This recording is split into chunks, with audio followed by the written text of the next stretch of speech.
Hello everyone, welcome to our YouTube channel JK latest info. तो 1000 plus question वाली series जो हम start कर चुके थे उसका आज हमारा नेक्स्ट पार्ट है। आज हम क्वेश्चन नंबर 441 से स्टार्ट करेंगे। आज का फर्स्ट क्वेश्चन आपके सामने स्क्रीन में है। यहाँ पर कहा गया था department of agriculture and horticulture was established by Maharaja Pratap Singh. ये जो अगर हम बात करें डिपार्टमेंट की, जो एग्रीकल्चर और हॉर्टिकल्चर का डिपार्टमेंट जो महाराजा प्रताप सिंह के द्वारा इस्टेब्लिश करा गया था, वो कब इस्टेब्लिश करा गया था? 1910 में, 1908, 1907 या फिर 1911? तो यहाँ पे जो करेक्ट आंसर रहेगा वो 1907 रहेगा। ऑप्शन नंबर सी यहाँ पे करेक्ट आंसर हो जाएगा। आगे चलते हैं, नेक्स्ट क्वेश्चन की बात करते हैं। When was the government of Sheikh Mohammad Abdullah dismissed by doctor Karan Singh? Doctor Karan Singh की बात करें, इन्होंने शेख मोहम्मद अब्दुल्ला की जो सरकार थी उसे डिसमिस कब करा था, ये डेट आपको बतानी है। जम्मू कश्मीर के जो भी कम्पिटिटिव एग्जाम होगा, चाहे वो JKSSB है, चाहे वो JKP है, चाहे वो KS का एग्जाम क्यों ना हो, इस तरह के क्वेश्चन और इस तरह की डेट्स आपके लिए इंपॉर्टेंट बन जाती हैं। जितना बड़ा एग्जाम होगा उतना इंपॉर्टेंट ये वाला क्वेश्चन बन जाएगा। तो अगर हम बात करें, डॉक्टर करण सिंह ने जो शेख अब्दुल्ला की सरकार थी उसे डिसमिस कब करा था, कौन से ईयर में करा था, सिर्फ आपसे यहाँ पर ये पूछा गया। तो यहाँ पर जो करेक्ट आंसर हो जाएगा वो 1953 हो जाएगा। बी ऑप्शन यहाँ पर बिल्कुल सही आंसर हो जाएगा। आगे चलेंगे, नेक्स्ट क्वेश्चन की हम बात करेंगे। यहाँ पर कहा गया है when did Sheikh Indira accord take place? जो शेख इंदिरा यानी कि जब शेख मोहम्मद अब्दुल्ला की बात करें, इंदिरा गांधी के बीच की बात करें, इनका जो अकॉर्ड हुआ था बीच में, वो कब साइन करा गया था या वो कब हुआ था, वो आपको बताना है। तो एक्चुअली में हुआ क्या था, फिर से यहाँ पे शेख अब्दुल्ला की अगर बात करें, सरकार बन चुकी थी, एग्रीमेंट साइन हुआ था, तब इंडिया के प्राइम मिनिस्टर कौन थे? इंदिरा गांधी थे। तो ये हुआ कब था? शेख इंदिरा अकॉर्ड इसे कहा जाता है, ये फेमस है। अगर हम जम्मू कश्मीर के बारे में बात करें तो ये हुआ कब था, आपसे वो ईयर पूछा गया। तो 1975 में हुआ था। ऑप्शन नंबर सी यहाँ पे करेक्ट आंसर हो जाएगा। आगे बढ़ेंगे, क्वेश्चन नंबर 554 की बात करेंगे। 544 की बात करेंगे। यहाँ पर कहा गया है a mixture of salt and sugar is known as. अब ये बेसिक क्वेश्चन है साइंस का आपका कि सॉल्ट और शुगर के मिक्सचर को क्या कहा जाएगा इनमें से? तो वो हेट्रोजेनियस मिक्सचर होगा ना, क्योंकि दोनों अलग अलग होंगे, एक दूसरे में मिक्स नहीं होंगे। तो हेट्रोजेनियस मिक्सचर यहाँ पे करेक्ट आंसर हो जाएगा। आगे बढ़ते हैं, नेक्स्ट क्वेश्चन की बात कर लेते हैं। यहाँ पे पूछा गया है by which process can see water be purified? अगर आपको सी वाटर को प्यूरिफाई करना है तो इनमें से कौन सा प्रोसेस यूज़ किया जाता है सी वाटर को प्यूरिफाई करने के लिए? वो इवेपोरेशन है, फिल्ट्रेशन, सब्लिमेशन या फिर डिस्टिलेशन? तो यहाँ पे जो डिस्टिलेशन है वो करेक्ट आंसर हो जाएगा। डिस्टिलेशन के बारे में आप सभी ने कभी ना कभी पढ़ा ही होगा, जहाँ पे दो लिक्विड्स ऐसे जिनका दो या फिर ज़्यादा लिक्विड्स जिनका ऐसा डिफरेंट जो बॉइलिंग पॉइंट रहता है उनको आप सेपरेट कर सकते हो, है ना। तो डिस्टिलेशन यहाँ पे जो है करेक्ट आंसर हो जाएगा। आगे बढ़ते हैं, 546 की बात कर लेते हैं। ये देखो, ये बेसिक सा क्वेश्चन है बट इंपॉर्टेंट है। ये इंडियन ज्योग्राफी की बात नहीं करेंगे हम, वर्ल्ड ज्योग्राफी से क्वेश्चन ये वाला आता है। तो व्हेन लूनर इक्लिप्स ऑकर, जो लूनर इक्लिप्स होता है या फिर हम चंद्र ग्रहण बोलते हैं, वो कब होता है? अब यहाँ पर देखो, चंद्र ग्रहण की कंडीशन की बात करें, बेसिक सा क्वेश्चन है, वो होता कब है? जब देखो सन, अगर हमारे पास ये मान लीजिए सन है, ये हमारे पास मून है, अगर इनके बीच में हमारे अर्थ आ जाता है, ठीक है, सन और मून के बीच में अगर हमारा अर्थ आ जाएगा तो ही लूनर एक्लिप्स होगा ना। मतलब सन की सारी जो लाइट वगैरह यहाँ पर पड़ेगी, यहाँ पर पहुँच ही नहीं पाएगी, तो हम कहते हैं चंद्र ग्रहण हो गया। यानी कि कंडीशन क्या है, अर्थ जो है हमारा वो सन और मून के बीच में आ जाता है, ये कंडीशन रहती है लूनर इक्लिप्स की। तो ऐसा कहाँ पर देखने को मिल रहा है? ऑप्शन नंबर बी में देखने को मिल रहा है, तो वो आपको करेक्ट हो जाएगा। इतना क्लियर हो गया। आगे चलते हैं, नेक्स्ट क्वेश्चन की बात करते हैं 547 की। अब यहाँ पे पूछा गया सोलर इक्लिप्स की बात करें, वो कब होता है? अभी हमने लूनर इक्लिप्स की बात की थी, अब हम सोलर इक्लिप्स यानी कि सूर्य ग्रहण की बात कर रहे हैं, वो कब होता है? अब बेसिक सा फंडा है, इसकी कंडीशन क्या रहती है? अब यहाँ पर देखो, ये मून रहा और ये आपके पास अगर मान के चलो ये अर्थ रहा, इनके बीच में, सॉरी, ये हमारे पास मान के चलो ये हमारे पास अर्थ रहा, इसको सन मान लेते हैं, ये हमारे पास सन रहा, ये हमारे पास अर्थ रहा, बीच में हमारे पास मून आ चुका है। तो जो सन की साइड जो रेज वगैरह हैं वो अर्थ तक नहीं पहुंच पाए, तो हम बोलते हैं सूर्य ग्रहण हो गया, फिर सोलर इक्लिप्स हो गया। तो कंडीशन क्या है कि मून जो है वो अर्थ और सन के बीच में आ जाते हैं, ठीक है, मून बीच में आ जाते हैं इन दोनों के बीच में। उसके कारण क्या होता है, यहाँ की लाइट्स नहीं पहुँच पाते, हम कहते हैं सूर्य ग्रहण हो गया, ये सोलर इक्लिप्स हो गया। ऑप्शन नंबर सी यहाँ पे करेक्ट आंसर हो जाएगा। और आपको फिर से हमेशा की तरह आज भी आपको बताना है, आजकल आप सभी रिप्लाई नहीं करते हो, जेन्युइन यहाँ पे रिप्लाई नहीं करते हो। पहले जब हमने इस सीरीज़ को स्टार्ट करा था, कई सारे स्टूडेंट्स ऐसे थे जो कि हमें रिप्लाई करके बताते थे कमेंट सेक्शन में कि हमारे आज 20 में से इतने क्वेश्चन सही हुए हैं, 20 में से इतने आंसर हमारे सही हुए हैं। तो मैं उन कमेंट्स को देखता रहता था जनरली, तो मुझे समझ आता था कि हाँ कौन सा स्टूडेंट यहाँ पे एक्टिव है, किस स्टूडेंट का रिस्पॉन्स कैसे चल रहा है, तो मैं बड़ा कीनली ऑब्जर्व वगैरह करता रहता था। बट आज के टाइम पर अगर हम देखें तो लास्ट कुछ दिनों से ये वो रिस्पॉन्स कम आना स्टार्ट हो गया है। तो आप जिस तरह से आपने स्टार्ट किया था उसी चीज़ को कंटिन्यू रखोगे तो ही आपका एग्जाम क्रैक होगा। ये छोटी छोटी बातें हैं, आपके आज इतने मार्क्स हैं, इतने मार्क्स हैं, बट ये बहुत मैटर करती हैं, आपको आने वाले टाइम पे समझ आ जाएगा। आगे बढ़ते हैं, क्वेश्चन नंबर 548 की बात कर लेते हैं। अब हम देखो फिर से क्वेश्चन और इसी से रिलेटेड है, what do you mean by blood moon?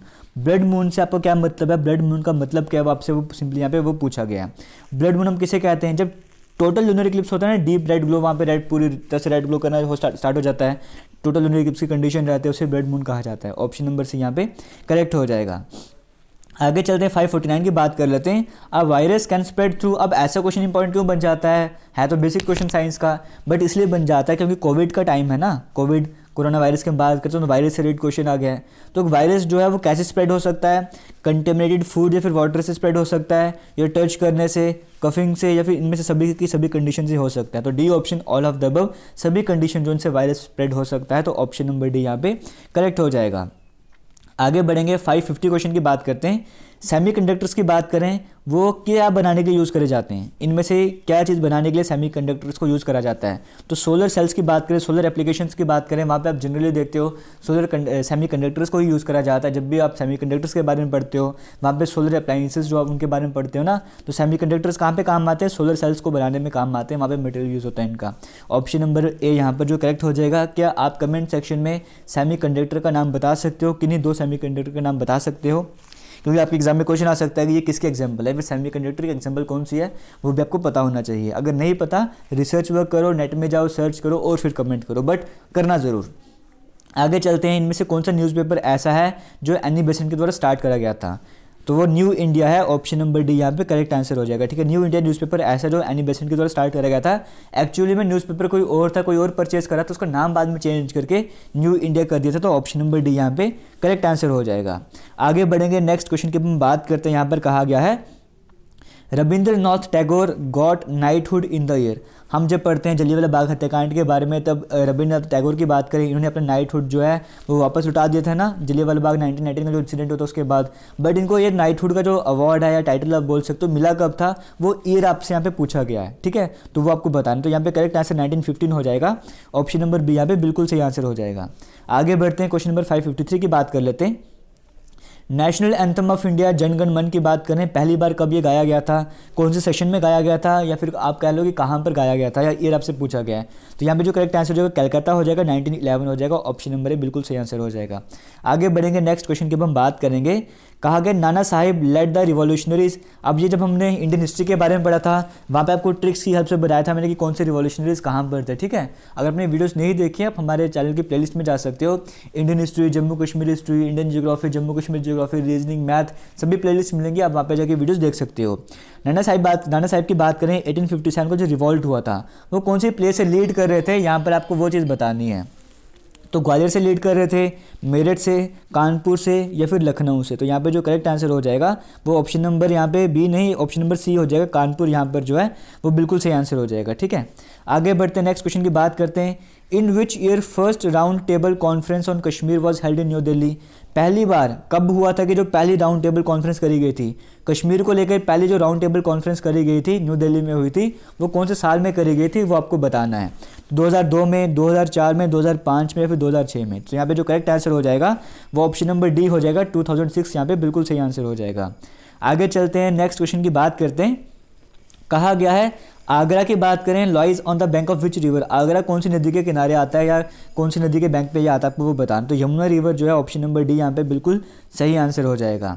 आगे बढ़ेंगे, क्वेश्चन नंबर 557 की बात करते हैं। Which Indian state is also referred as God's own country. इनमें से कौन सी इंडियन स्टेट ऐसी है जिसे गॉड्स ओन कंट्री के टाइटल से भी नवाजा जाता है, फिर उसे ये भी कहा जाता है, तो वो केरला हो जाएगा।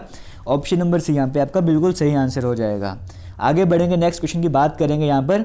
Which among the following terms is widely used in the sports of swimming. Sorry, swimming की बात करें, इनमें से कौन सी टर्म ऐसी है जो स्विमिंग से रिलेटेड मोस्टली स्विमिंग में यूज़ करी जाती है, तो बटरफ्लाई ना, बटरफ्लाई स्ट्रोक हम कहते हैं। ऑप्शन नंबर बी यहाँ पे करेक्ट आंसर हो जाएगा। आगे चलेंगे, आज का 559 क्वेश्चन हम डिस्कस कर लेते हैं। गांधी सागर डैम की बात करें, ये कौन सी स्टेट में है। गांधी सागर डैम की बात करें, ये कौन से स्टेट में आपको वो बताना है। मध्य प्रदेश, गुजरात, महाराष्ट्र या फिर उत्तर प्रदेश। तो यहाँ पे मध्य प्रदेश यहाँ पर जो है ऑप्शन नंबर बी ए बिल्कुल करेक्ट आंसर हो जाएगा। चंबल रिवर जो इसके ऊपर बना हुआ है ना, गांधी सागर डैम की बात करें तो ऑप्शन नंबर ए यहाँ पे करेक्ट हो जाएगा। आपसे रिवर पूछ लेगा तो चंबल रिवर आपको याद रखना है। आज का लास्ट क्वेश्चन हम डिस्कस करेंगे सॉरी, बट उससे आपको पहले बताना चाहूँगा हमारे जितने भी सोशल मीडिया हैंडल्स हैं वो सभी के सभी जेके लेटेस्ट इन्फो के नाम से, चाहे आप इंस्टाग्राम की बात करो, चाहे आप ट्विटर की बात करो, चाहे आप टेलीग्राम की बात करो, चाहे आप फेसबुक पेज की बात करो, सब कुछ जेके लेटेस्ट इन्फो के नाम से। हमारी ऑफिशियल वेबसाइट भी jklatestinfo.com है, जहाँ पे जाके आप पुराने क्वेश्चन जो हैं वो कभी भी रिवाइज कर सकते हो। आज के लास्ट क्वेश्चन की बात करेंगे, which among the following countries is not a member of the group of 7 Nations. जो G7 नेशंस की हम बात करते हैं, इनमें से कौन सी ऐसी कंट्री है जो उसका पार्ट नहीं है, उसका मेंबर नहीं है। तो जापान भी मेंबर है, इटली भी मेंबर है, यूनाइटेड स्टेट भी मेंबर है, सिर्फ चाइना मेंबर नहीं है। तो ऑप्शन नंबर यहाँ पे करेक्ट हो जाएगा। चाइना जो है वो G7 का मेंबर नहीं है। 3 मेंबर आपके सामने हैं, बाकी के 4 मेंबर आपने वीडियो के कमेंट सेक्शन में कमेंट करके बताने। नहीं पता, फिर से बोलूँगा, रिसर्च वर्क करो, गूगल यूज़ करो और फिर वीडियो के कमेंट सेक्शन में कमेंट करो। आपको एटलीस्ट कुछ सीखने को तो मिलेगा, कुछ याद तो करोगे, चाहे कॉपी पेस्ट वाला काम करोगे, बट यहाँ तो कुछ सीखोगे। अगर इसको नहीं पता, मैं उनके बारे में बता रहा हूँ, ठीक है। वीडियो में कुछ भी अच्छा लगा होगा शेयर ज़रूर करना और कमेंट करके बताना किसी भी तरह का डाउट होगा। थैंक यू, जय हिंद।